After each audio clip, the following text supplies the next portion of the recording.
Egypt, the richest source of archaeological treasures on the planet. Oh, wow, look at that! Hidden beneath this desert landscape lie the secrets of this ancient civilization. I never seen something like this. Now, for a full season of excavations, our cameras have been given unprecedented access to follow teams on the front line of archaeology. This is the most critical moment. Revealing buried treasures. Oh! We're lucky today. Wow, lots of mummies. The smell is horrible. And making discoveries that could rewrite ancient history. We've never had the proof until now. This is where it all started. My goodness, I never expected this. This time, Anna goes in search of one of Egypt's most enigmatic queens, Nefertiti. If she wasn't buried here, where was she buried? Mohammed searches for the lost wife of a noble. If we're lucky, we'll have her. An ancient cemetery reveals a startling find. Did you see something like this before, Doctor? No. And John and Maria uncover the secrets of Nefertiti's great empire. Wow, this is beautiful.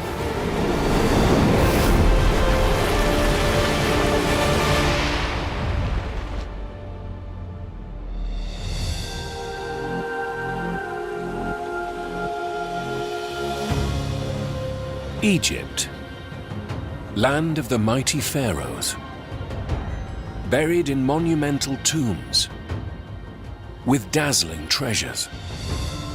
But among these great kings and queens, some are missing, including one of the most iconic of all, Nefertiti. How did one of the most powerful women in the ancient world vanish from history? In the heart of Egypt lies the ancient site of Amarna. Here, archaeologist Dr. Anna Stevens has spent nearly 2 decades unearthing the secrets of a ruined city and its captivating queen. We've left the riverside city of ancient Amarna behind, and we're travelling through the low desert, heading out to the cliffs that border ancient Amarna. Anna heads for the royal tomb of Nefertiti's husband, Pharaoh Akhenaten. The king's burial chamber is badly damaged by flooding. But it is another chamber that Anna has come to investigate. It's so prominent that you'd have to think it belongs to a suitably prominent member of the Amarna royal family. She searches for any sign of Nefertiti's whereabouts. The walls of a royal tomb should be covered in elaborate carvings, but here are only rough chisel marks on bare rock. It's completely unfinished. It's not suitable for the burial of a queen. The tomb is half-built and abandoned. It hasn't taken a royal burial. If she wasn't buried here, the question is, of course, where was she buried?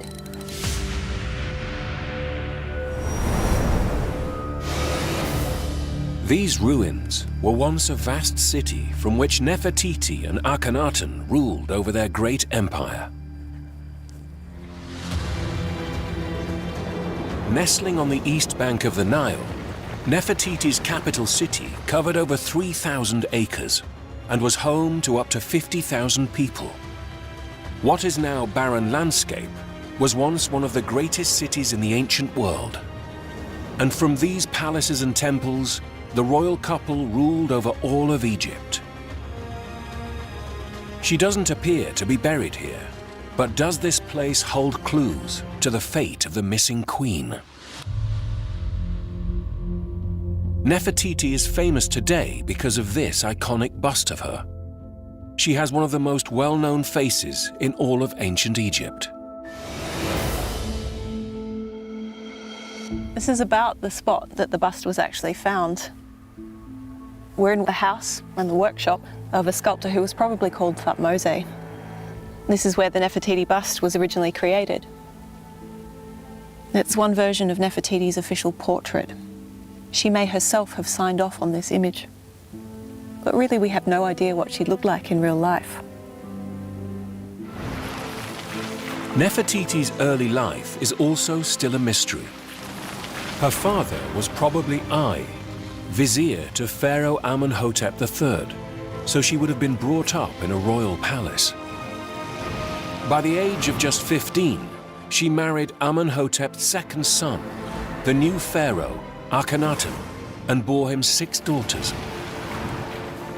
As his queen, Nefertiti became the most powerful woman in all of Egypt. Yet Nefertiti's ultimate fate remains a mystery that occupies archaeologists all over Egypt. 200 miles south along the Nile, at Luxor, lies the necropolis of As-Sasif, a vast cemetery where Egypt's rich and powerful were buried around the time of Nefertiti. Site director Fatih Yassin and his team are about to excavate a hidden burial shaft. It is so early to say exactly the date for this site. Fatih runs one of the busiest archaeological digs in Egypt, with up to 100 workers shifting sand every day. Saeed Mohammed is one of his most experienced archaeologists. Our site is a very big site. As a chief, we call it, it's an important site. Maybe there's something here, like treasure.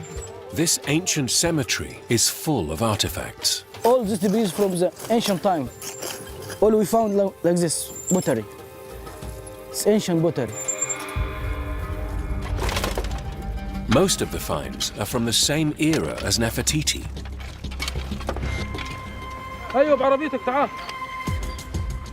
Ancient objects of ceramic and stone are common here. But this seems to be made of wood. Maybe it's statues, wooden statues, but it is not clear. It is human face. A wooden face looks up from the sand. The mystery object could be a wooden mask or statue. They must try to free it from the ground. Wow. Ropes. The rope seems to wrap around it. What do you think is original?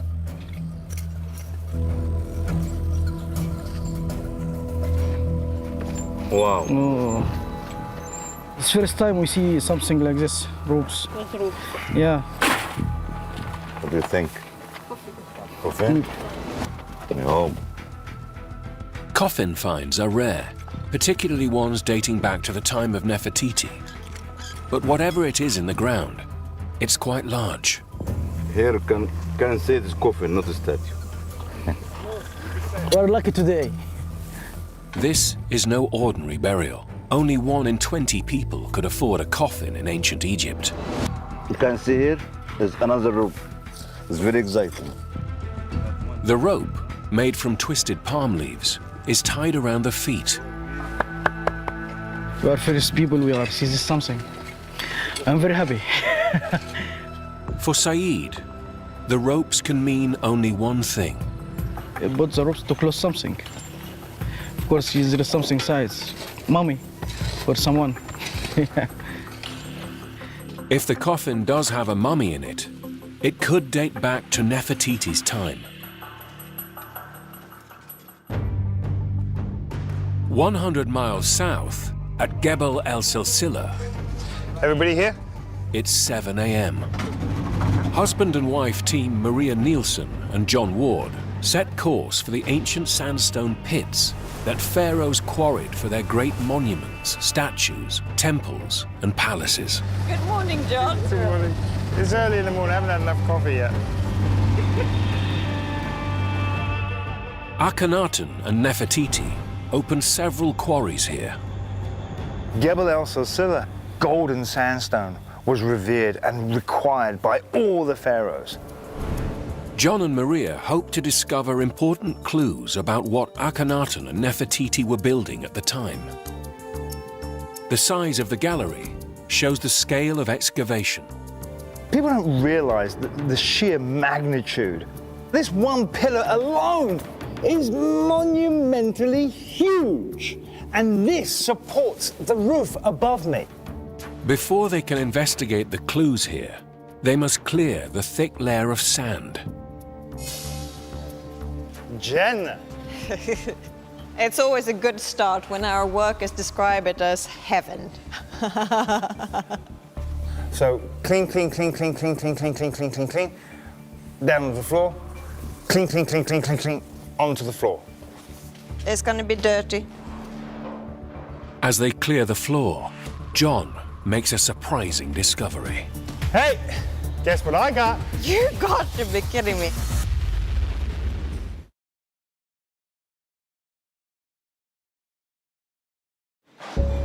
You ready for this? Yeah. Beneath the sand on the quarry floor, John thinks he's found a clue to how ancient Egyptians quarried stone here. What would they have used to get such straight lines? You haven't. Both hands. A plumb bob. Amazing! That's our first. That's first plumb bob. You just think that's been laying there since Akhenaten closed the quarry. This plumb bob is a worker's tool dropped over 3,000 years ago. That would have had the cord on, and they would have been able to get the straight line. This is our first one at Silsila, and it is beautiful. Nearby, Maria wants to analyze an inscription she's found carved on the rock. Her keen eye has spotted faint traces of ancient ink. You got lines of text here and here. She thinks she can decode the markings to link the quarry directly back to Akhenaten. But here, he uses a different name. It is the time of Amenhotep IV, before he turned into Akhenaten. Amenhotep IV was his original name. But it is more than just a change of name. Early in his reign, he created a new identity, transforming himself into Akhenaten. He also imposed a change of religion upon Egypt. For more than a millennium, the ancient Egyptians worshipped a pantheon of gods and goddesses. Their ruler was Amun-Ra, whom Egypt's ruling priests revered as the king of the gods. Pharaoh Amenhotep outlawed worship of Amun-Ra and closed down his temples. Across Egypt, he erased the old gods and replaced them with a single deity, the sun god Aten. The only human figures left, bathing in the sun god's rays, were Amenhotep, now transformed into Akhenaten, and his queen, Nefertiti. On the faded inscription in the quarry, Maria spots another detail. You got the sun disk here. The sun, the god of the new religion, alongside Akhenaten's earlier name. Clearly an early sign of the Aten worship. We can't find anything similar to this anywhere else in Egypt. It's the earliest one that we have. We haven't published it yet. It's on its way. This discovery dates the quarry to the early reign of Akhenaten and Nefertiti. But it doesn't solve the mystery of why they were quarrying so much stone. What were they making? 400 miles north, at Saqqara, husband and wife archaeologists Mohammed Megahead and Hannah Vimazalova are back for another season of excavation. Last year, they made an astonishing rare discovery.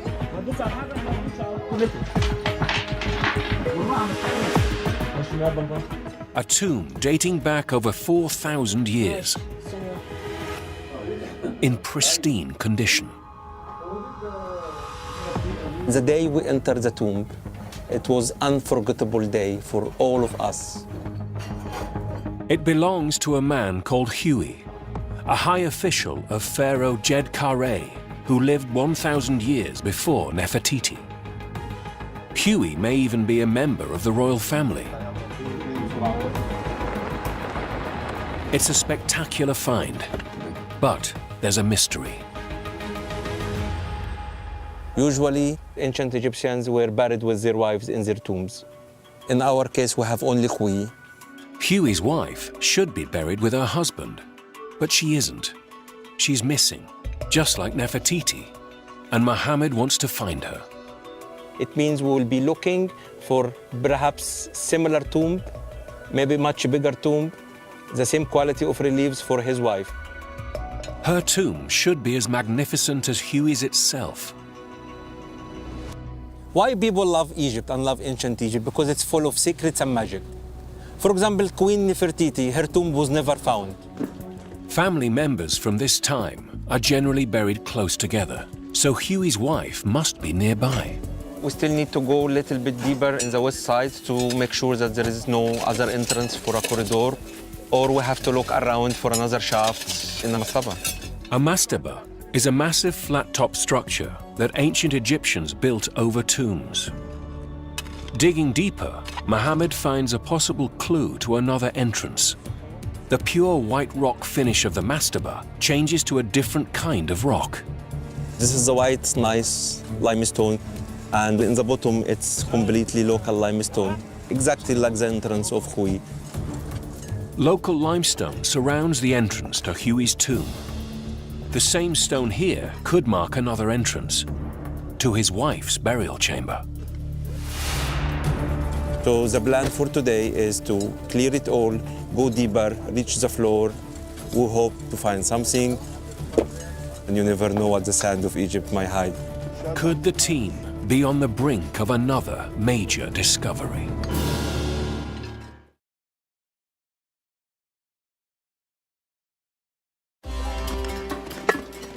Mohammed found Huey's tomb last year.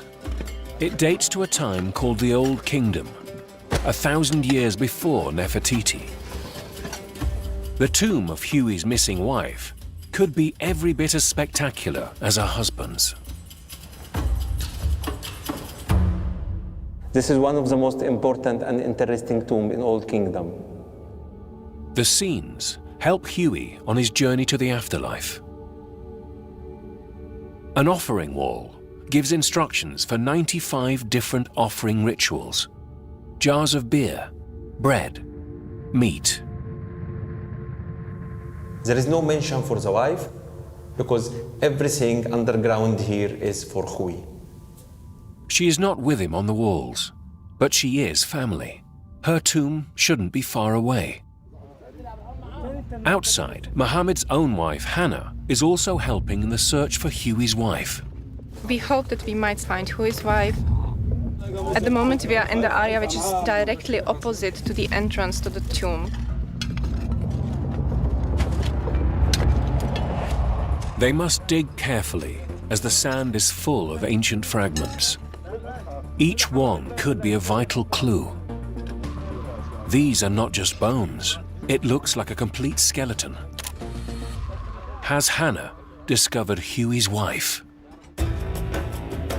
At Gebel El Silsila, John and Maria are on a mission to find the purpose of the quarry. The stone could reveal important clues about Akhenaten and Nefertiti's building projects and the ambition of their reign. Wow, this is beautiful. Look at the blockwork. You can see perfect Talatat blocks. As workers clear the area, they reveal evidence of a building innovation that Akhenaten and Nefertiti pioneered. Here we got a small block. They divided it into two.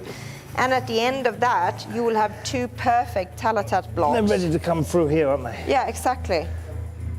These small blocks, called Talatat, could be quarried quicker and built with faster. This is from the period of Akhenaten, where everything's changed. We've gone from massive one-ton block down to the small, minuscule Talatat, which is famous for Akhenaten. It only weighed 60 kilograms. You could carry it on your shoulder. John and Maria have solved the mystery of what Akhenaten and Nefertiti quarried here. It was Talatat, key to an ambitious plan and an important clue that they began a huge construction program, including the building of their new capital, Amarna.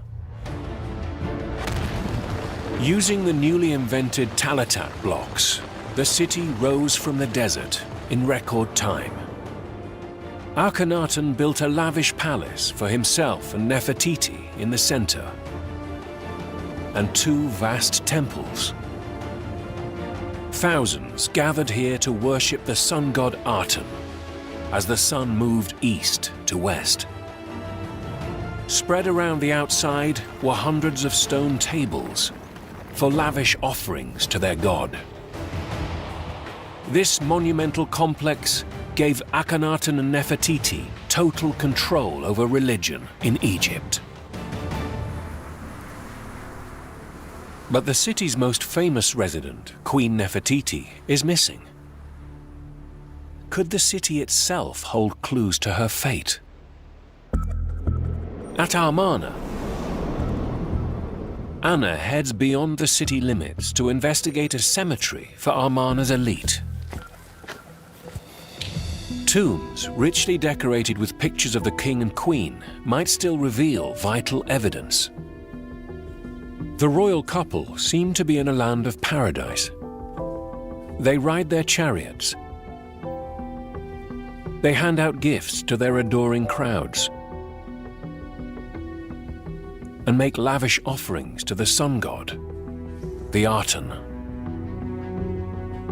What's really lovely here is that you can see that one of the Aten rays extends to Akhenaten, the symbol of life, the Ankh.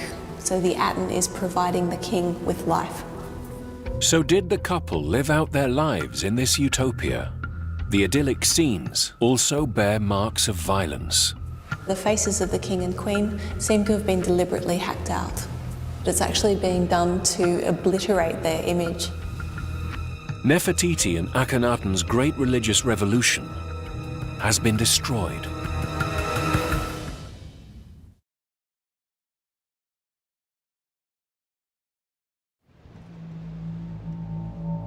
Anna finds more evidence that Akhenaten and Nefertiti's revolution ends with a backlash against them. There were deliberate attempts to forget Akhenaten's reign. He was essentially erased from Egyptian history. Nefertiti's fate during this time of trouble is a mystery.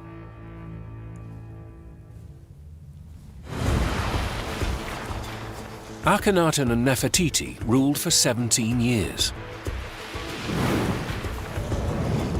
But when the pharaoh died, the unpopular religion that he imposed on Egypt crumbled.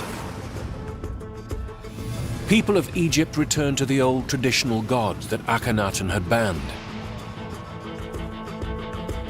The enemies of the Aten religion set out to destroy every memory of the king and queen.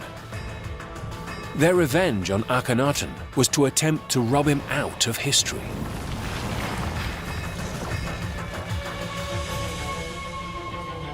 But what happened to Nefertiti?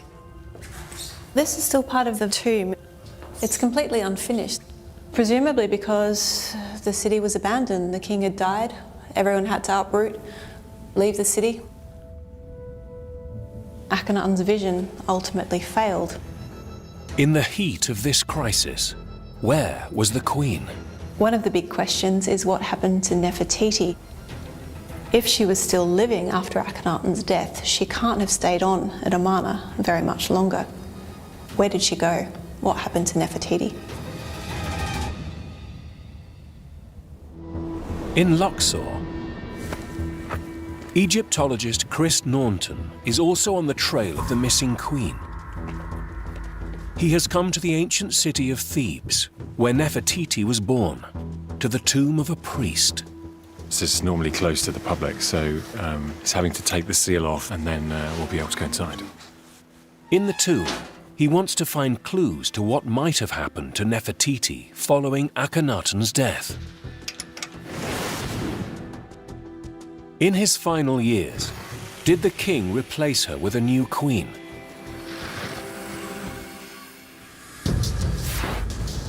Or did she remain his great royal wife, but flee into hiding after he died? Was Nefertiti assassinated following Akhenaten's death?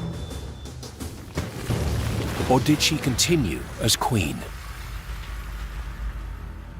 The tomb belongs to a priest called Pa-iri, who lived in the time of Nefertiti. This is Pa-iri himself with his wife standing behind him. It's really lovely, this. But something else catches Chris's eye. Ancient graffiti. It's highly significant. It begins with a year date, year 3, and then the king of Upper and Lower Egypt, and that king is named as Ankeperure Nefertiti-era.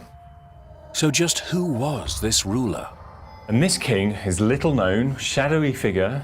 I think Ankeperure Nefertiti-era is none other than Nefertiti. This would be a sensational turnaround. Could Nefertiti have survived the death of Akhenaten, actually to succeed him herself as Pharaoh Nefertiti? It's a theory, but if Chris is correct, the search for Nefertiti is no longer the search for a queen. It's the search for a pharaoh. At Saqqara, husband and wife archaeologists Mohammed and Hannah are searching for the missing wife of Huey.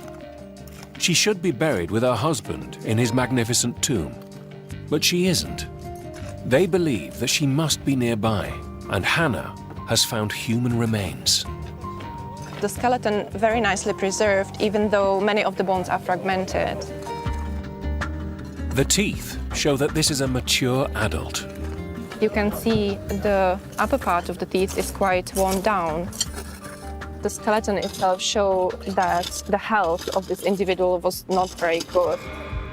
Could this ancient skeleton be the missing wife of Huey? The pit is hewn in a little bit dark sand, and it was filled with very pure yellow sand, which was added there into the pit together with the burial. For Hannah, all the signs are of a poor burial.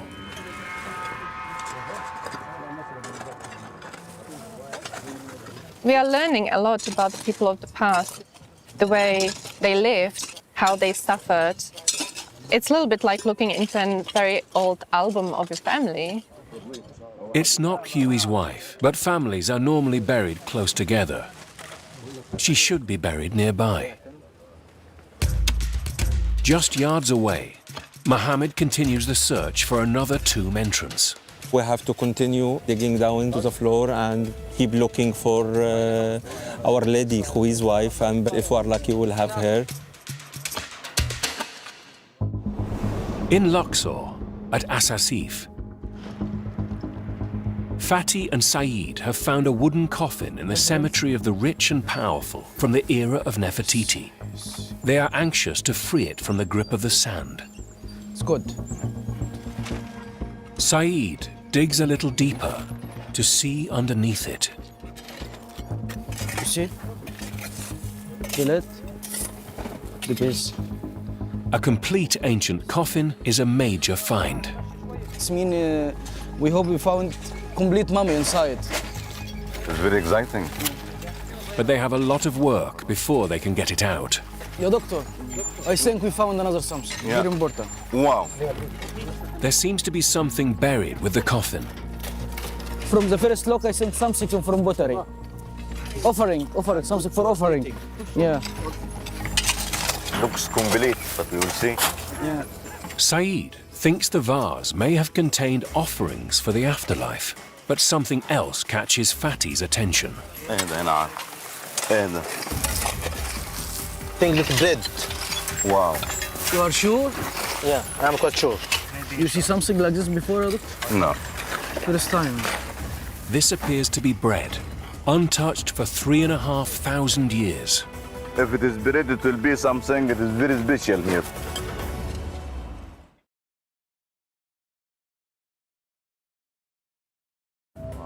The objects around the ancient coffin appear to be offerings, carefully placed as supplies for the deceased. Now we can see the pottery found besides the hand, the same position. The dish with bread to eat, and the another jar maybe for water to eat and drink. It offers rare hard evidence of the lives and beliefs of ancient Egyptians about death and the afterlife.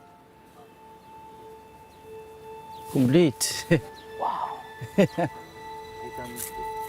And have some decoration. What we have here, if you look, 1, 2, 3, 4. Maybe more inside, doctor. Maybe more inside. The pot also comes out. If they can date it, they can date the burial and begin to piece together who might be in the coffin. This could be beginning or during the time of the 18th dynasty. The 18th dynasty was when Egypt was at its very peak, with the line of powerful pharaohs that included Akhenaten and Nefertiti themselves. After 2 hours of careful work, they finally clear away all the debris. This is the end of the coffin, and 100% complete coffin now, in good condition. But the fragile ancient wood could disintegrate now it's exposed to the elements. Fatih doesn't want to risk leaving it out any longer, so he must move it quickly. In Saqqara, outside the magnificent tomb of Huey that Mohammed found last year, the team searches for a missing person, Huey's wife. Her tomb should be equally spectacular. Following clues in the limestone, they have shifted several tons of sand searching for another tomb entrance. Now there are huge limestone blocks in the way. Mohammed thinks that these came from the mastaba, the stone structure above the tomb. Again, it's pure white. White limestone are very precious because in ancient Egypt, the quarry belonged to the king. King himself had to give a permission to any individual, any official, to cut stones from there. It's a vital clue. Only the pharaoh's innermost circle would be allowed to use such a precious rock. With the limestone blocks out of the way, they soon reach the bedrock and can go no further. We had no clue for another entrance of the wife. This can tell us that she might be buried in a different mastaba, separate mastaba, near to him. Huey's wife isn't here, but Mohammed is undeterred. He believes that she must be nearby. All the white limestone he used in his tomb, he was mummified. The colors he used in the underground, the architecture of his tomb. The evidence implies that Huey is royal. Perhaps also his wife was a member of the royal family. If she's not buried with him in the tomb, it means she decided to make a tomb for herself. This can tell us so much about her status. Huey's wife must be important enough to build her own mastaba tomb, which should be as glorious as Huey's.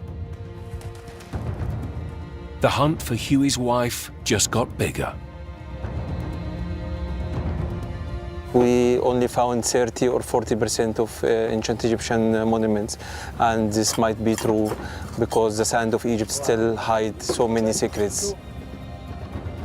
Mohammed's search for the missing wife continues.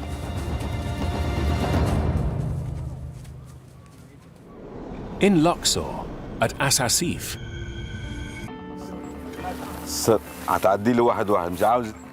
the team urgently needs to move the newly discovered coffin to a safe storeroom. But it's a dangerous moment for the priceless artifact, as the ancient wood could disintegrate under the strain. It's a big responsibility for Fatih. To be sure there is no damage, we'll fix it with very soft rope like this. The fragile coffin is on the move, but the last part of the journey is the most precarious. It's a steep and narrow descent. يطلع يا احمد انت اطلع سيب احمد عبد الرئيس. اطلع ايوه صح كده. بس انزل. انزل على مهلك. انا مراعي رجلك. انا مراعي رجلك. انزل عادي. انزل عادي.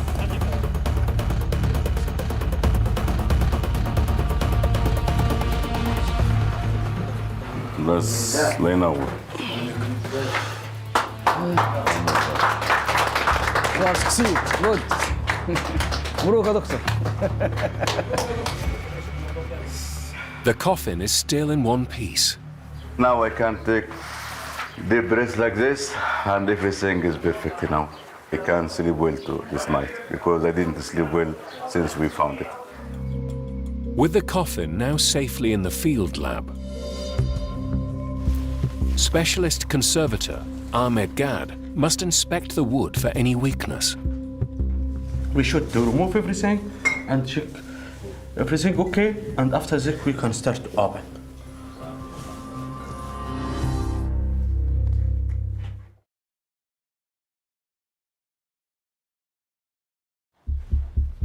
The coffin appears to be in good enough condition to be opened. But there's another problem for Fatih. We try to not damage anything, but unfortunately, with this rope, it is very difficult to dismantle it. The 3,500-year-old ropes must come off, but the ancient fibers are stiff. If the alcohol solution doesn't soften them, they may have to cut them.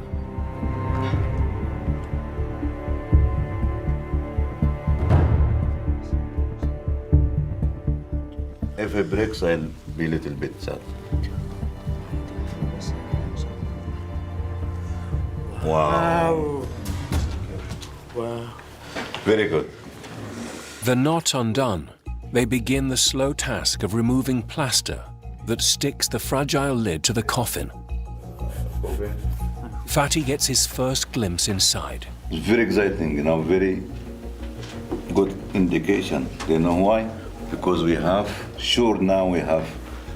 mummy. He can see the mummy inside, but he can only watch on anxiously. Take your time, but hurry up. The wedges slowly push the lid up. The 3,500-year-old wood could disintegrate at any moment.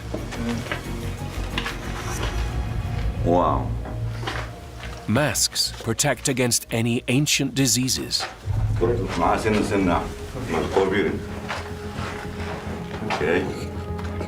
Okay.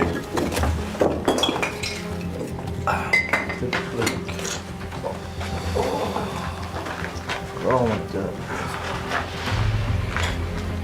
The linen is still in good condition.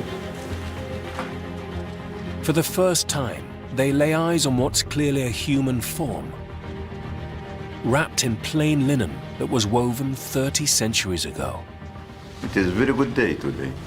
We succeeded to open coffins since more than 3,000 years ago. They make us so happy, and we can say also we are so proud about our work. It is a very special moment. The team prepares the mummy for the next stage of research, where X-rays will reveal more of its secrets, its age, gender, cause of death. This rare find is full of clues and vital evidence that will help Fatih and other archaeologists understand how people were buried during the time of Nefertiti. In Luxor, the idea that Nefertiti became pharaoh is now widely accepted, but it radically alters the hunt for the missing queen. Chris thinks that it can only lead to one conclusion. He has come to the famous Valley of the Kings to investigate. If Nefertiti did become pharaoh, and if she also made the move back here to Thebes from Amarna, then there's only really one place here where we could expect her to have been buried, and that's right in this place, in the Valley of the Kings. If she lies here in the Valley of the Kings, could other tombs hold clues to help Chris find her? The tomb just goes on and on.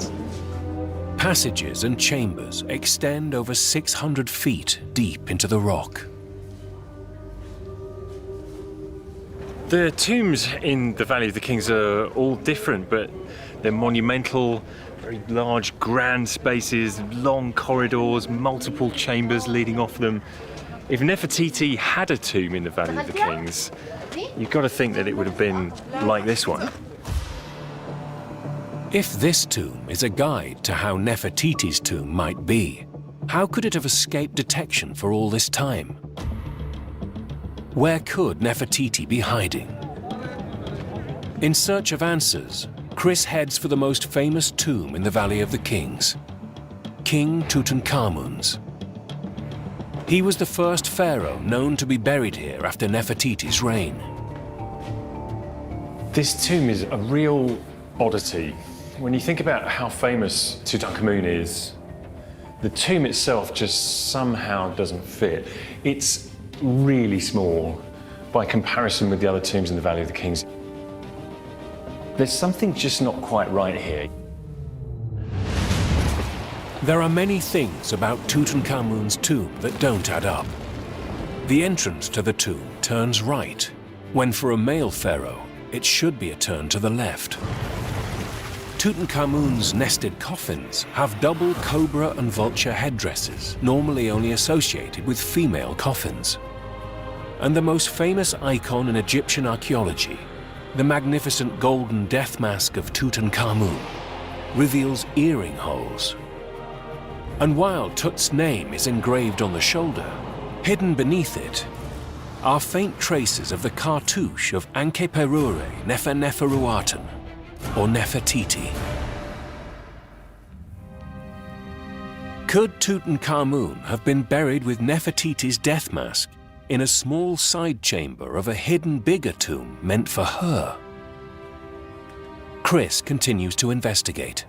There's another side chamber called the Treasury. Some of the items in here, although they apparently depict the king, had very feminine features. It's possible that actually some of Tutankhamun's objects, and maybe even this tomb, were originally prepared for somebody else, maybe even Nefertiti. But why would Tutankhamun be in Nefertiti's tomb? When Akhenaten died, his cult of the sun god Aten was overthrown, and the old gods, led by Amun, were restored. Nefertiti may have ruled then as the pharaoh, until Akhenaten's son, 9-year-old Tutankhaten, ascended the throne and changed his name to honor Amun, becoming Tutankhamun. We know that Tutankhamun died at a very young age. He was perhaps 18 years old. And so perhaps he died unexpectedly, and if so, then perhaps his tomb was prepared in a hurry. It's possible that Tutankhamun's officials used a tomb prepared for his stepmother, Nefertiti. That might help us to explain why perhaps a relatively small tomb was so crammed full with such a hodgepodge of items. Everything had to be done far more quickly than the authorities were expecting. And it could finally explain where Nefertiti herself is buried. Is it possible that she's even still here somewhere? The tomb of Tutankhamun is the greatest archaeological discovery of all time. Its greatest prize, its treasure. But could there be a greater lost treasure hidden beside it? The search for one of Egypt's most famous queens could be about to end, here in the Valley of the Kings.